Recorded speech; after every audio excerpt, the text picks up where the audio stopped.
नैसर्गिक मनुष्य वही करता है जो उसका मन करता है उस समय। एक फ़कीर था, इतना नैसर्गिक, इतना कैजुअल इंसान था, जो मन करता वो ही पहनता। उस फ़कीर का मन करे कि आज कच्छे में बाहर निकलना है तो कच्छे में बाहर निकल जाता था सड़कों पे। उस फ़कीर का मन करे कि आज सूट बूट में बाहर निकलना है तो सूट बूट में निकल जाया करता था सड़कों पे। इतना नैसर्गिक, इतना कैजुअल। एक सभ्य आदमी क्या करता है? सूट बूट पहन के जाता है शादियों में, पार्टियों में। कच्छे में रहता है अपने घर के अंदर या अपने बाथरूम के अंदर। बॉक्सर में रहता है अपने घर के अंदर या रात को पहन कर सोता है। और शॉर्ट्स पहन के जाता है या तो बीच पर जाता है तब। एक सभ्य आदमी का ऐसा है। लेकिन वो फ़कीर इतना नैसर्गिक था कि जो मन करता वो पहन के चले जाता।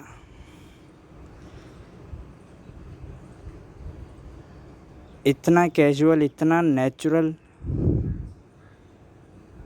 भला कोई हो सकता है क्या?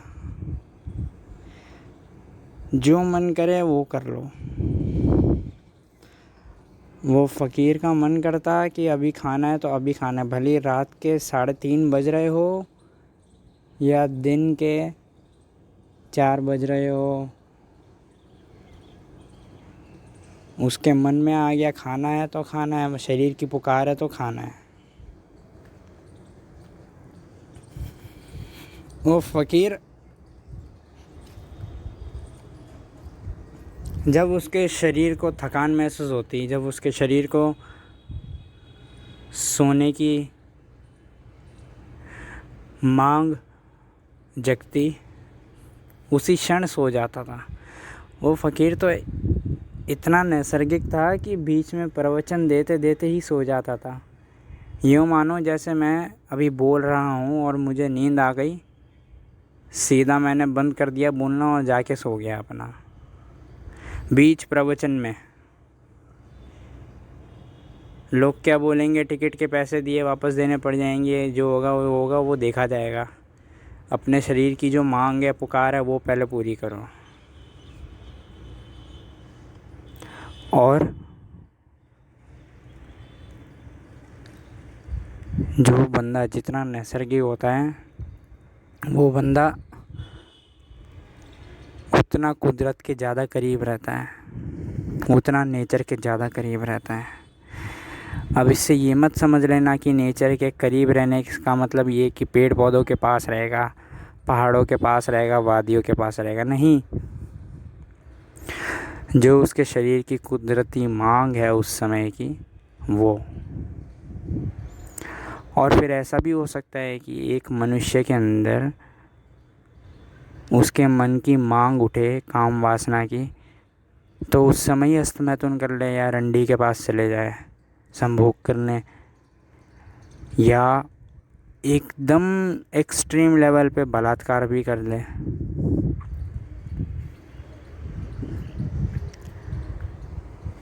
तो बलात्कार तो उसने करा, सभ्य समाज की दृष्टि में, कानून की दृष्टि में तो वो बलात्कारी हुआ, अपराधी हुआ, गलत कर्म करने वाला हुआ। लेकिन अगर उसके नज़रिए से देखा जाए, जिसने बलात्कार किया है वो हल्का हो गया। उसके मन की मांग उठी, काम वासना निकालनी है, उसने अपनी काम वासना का निष्कासन कर दिया।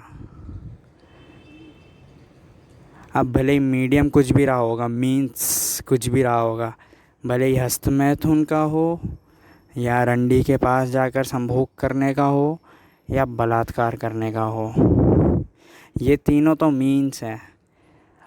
असली मुद्दा यही है कि काम वासना का निष्कासन करना है। हाँ, सभ्य समाज के अंदर हस्तमैथुन कर सकता है, वो भी छुप कर। सबको बताकर सबके सामने नहीं, और यहाँ तक कि रंडी के पास जाकर भी संभोग कर सकता है, लेकिन छुप कर, ना बताकर। और बलात्कार तो बिल्कुल ही निषेध है सभ्य समाज के अंदर।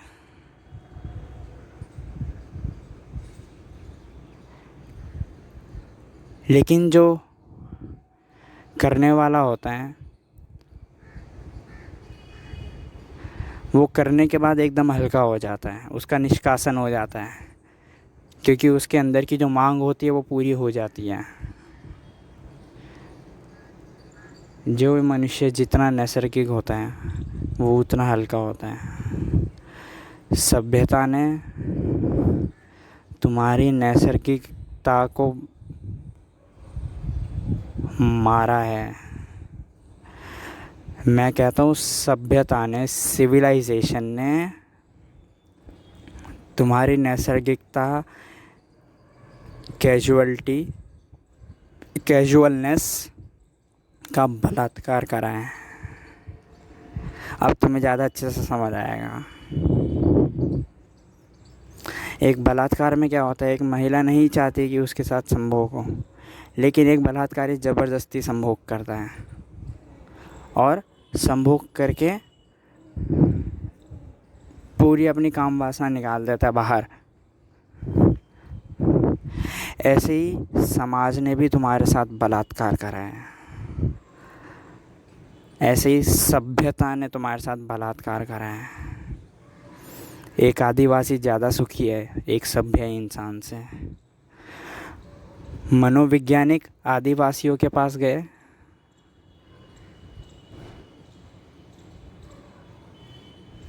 और वो चकित हो गए पाकर कि आदिवासी इतने हंसते खिलखिलाते हमेशा कैसे हैं, इतने खुश, इतने प्राकृतिक, एकदम वैसे चेहरा होगा जैसे कोई गुलाब का फूल खिला है, एकदम वैसे उनका चेहरा खिला हुआ होता है। ना कोई मेकअप लगाया है, ना कोई फ़िल्टर लगाया है, एकदम हंसता खिलखिलाता चेहरा। उनके चेहरे में एक अलग ही सौंदर्य नज़र आएगा जो एक सभ्य आदमी के अंदर नहीं आ सकता, क्योंकि उन्होंने ना ही अपना बलात्कार कराया, ना ही दूसरों का बलात्कार कराया। उन्होंने जो उनकी पुकार उठती है शरीर की वो तत्क्षण पूरी कर देते हैं। अभी खाना खाने का मन कर रहा है तो जाते हैं शिकार पर, शिकार करके खाना खा लेते हैं। अभी काम वासना जग रही है मन में, और छोटी उम्र से ही काम वासना जगने लग जाती है। इसलिए हम देखते हैं कि ज़्यादातर आदिवासियों में छोटी उम्र में ही बाल विवाह करा दिया जाता है, ताकि काम वासना अगर जगे तो स्त्री और पुरुष दोनों संभोग करके अपनी काम वासना निकाल ले।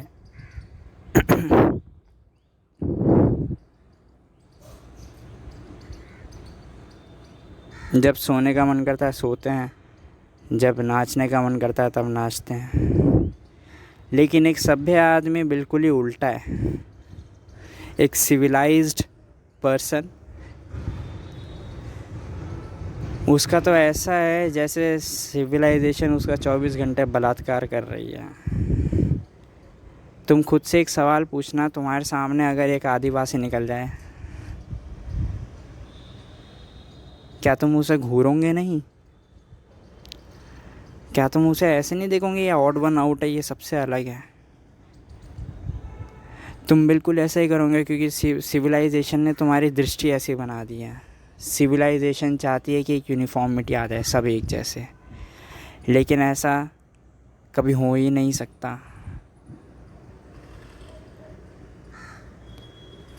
तुम्हारी दृष्टि आज ऐसी बन चुकी है कि सब एक जैसे, सब एक जैसे ड्रेस कोड पहने, कोई नंगा ना फिरे, कोई शॉर्ट्स पे ना फिरे, सब या तो जीन्स पैंट या इस पर फिरे। सबका सोने का समय एक जैसा हो, रात के 10-11 बजे तक सो जाए, 9 बजे तक सो जाए, रात सोने के लिए हो। सबका काम करने का समय दिन भर का हो, कोई रात भर काम ना करे। एक यूनिफॉर्मिटी ला दी है सिविलाइजेशन ने, इसलिए तुम्हारी दृष्टि ऐसी बन गई है, इसलिए तुम भी ढल गए हो। वापस सुनना, ढल जाने में और नैसर्गिकता में फ़र्क है।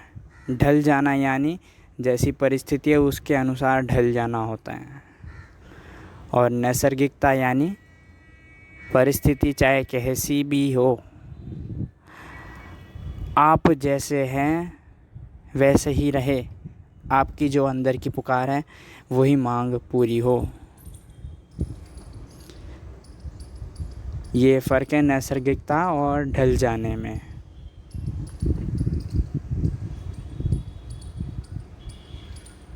और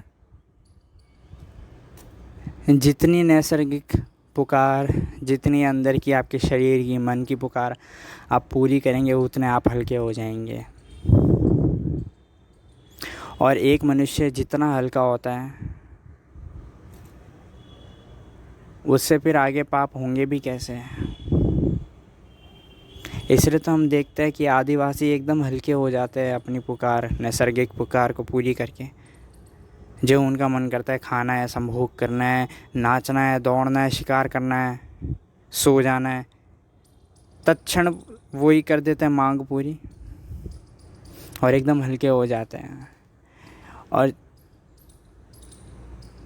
आदिवासी समाज के अंदर हम देखते हैं कि क्राइम रेट तो बिल्कुल है ही नहीं, ना बलात्कार के मामले आते हैं वहाँ से, ना चोरी चकारी के मामले आते हैं, ना हिंसा क्रोध के मामले आते हैं, ना ही सुसाइड आत्महत्या के मामले आते हैं।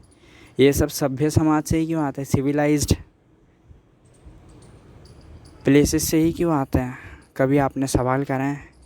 दिल्ली, बेंगलुरु, कोई दोहराई नहीं कि दिल्ली बेंगलुरु जैसे शहर आज भारत के तमाम शहरों में से सबसे उत्तम स्थान रखते हैं विकास के मामले में, डेवलपमेंट के मामले में। आज मुंबई तो ऐसा है जैसे एकदम रनिंग सिटी है, पैसे के लिए दौड़ते हैं वहाँ पे, और पैसे है भी बहुत ज़्यादा वहाँ पे, दिल्ली में भी। लेकिन इतना पैसा होने के बावजूद, इतना सिविलाइज्ड, इतना सभ्य होने के बावजूद भी आत्महत्याएं इतनी होती हैं यहाँ पर। और ख़ासकर दिल्ली की बात करें तो बलात्कार इतने होते हैं, दंगे इतने होते हैं। क्यों? क्योंकि यहाँ के मनुष्य में हल्कापन नहीं है। और हल्कापन कैसे होगा? जब आप अपनी नैसर्गिक मांग को तत्क्षण पूरी करेंगे।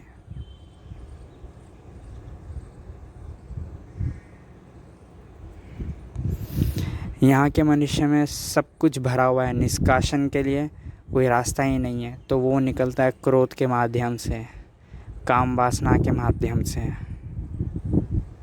वो निकलता है ईर्ष्या के माध्यम से, वो निकलता है हिंसा के माध्यम से, ऐसे निकलता है।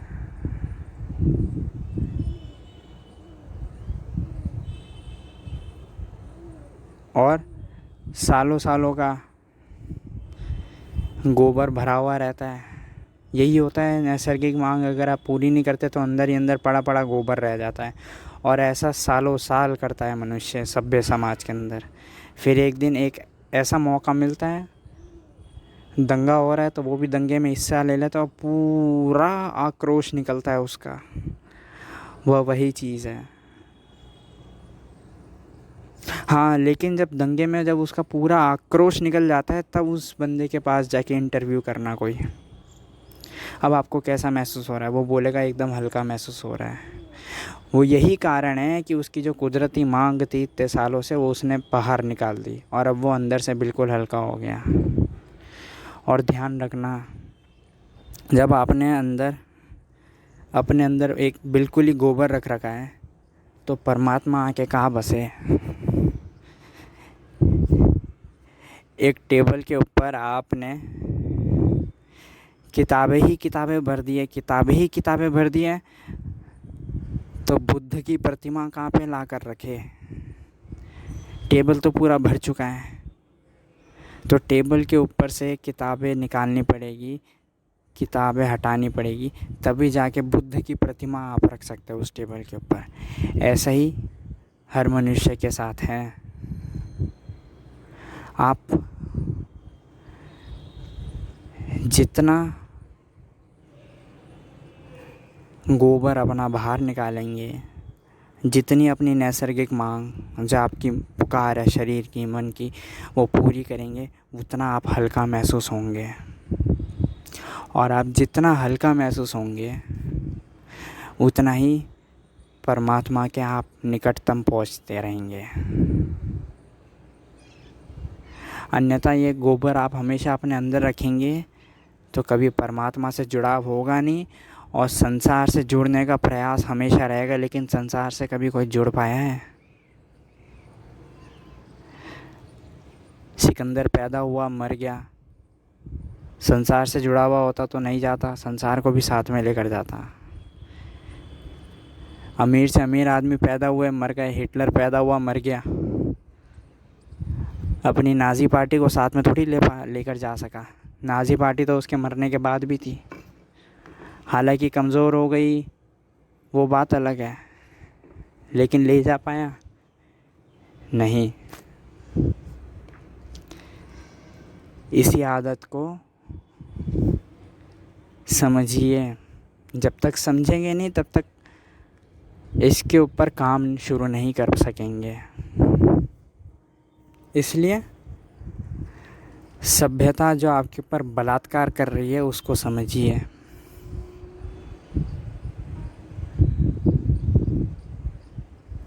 सभ्यता चाहती है कि सब एक जैसे हो जाए, लेकिन ऐसा मुमकिन ही नहीं है। आदिवासी हो जाए, सभ्यता का बलात्कार ना झेले। और मज़े की बात तो ये है, सभ्यता तो कोई मनुष्य भी नहीं है, सभ्यता तो बस एक नाम है, नाम मात्र है, और वही बलात्कार कर रहा है आपके ऊपर।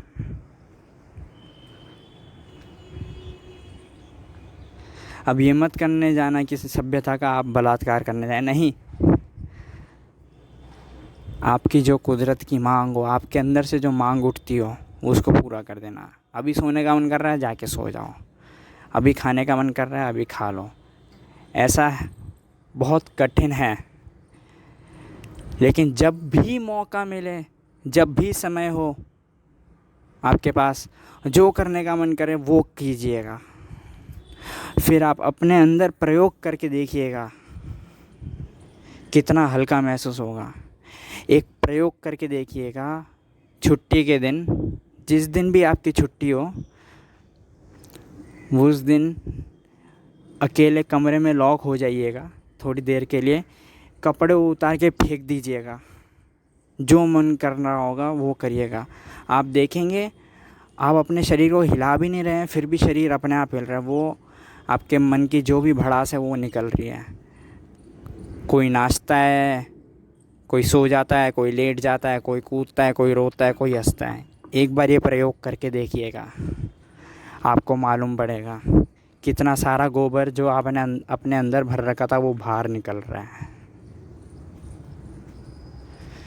तो नैसर्गिक बनिए, सभ्यता को अपना बलात्कार करने मत दीजिए। सब्सक्राइब करें अगर यह चलचित्र मददगार साबित हुई हो तो।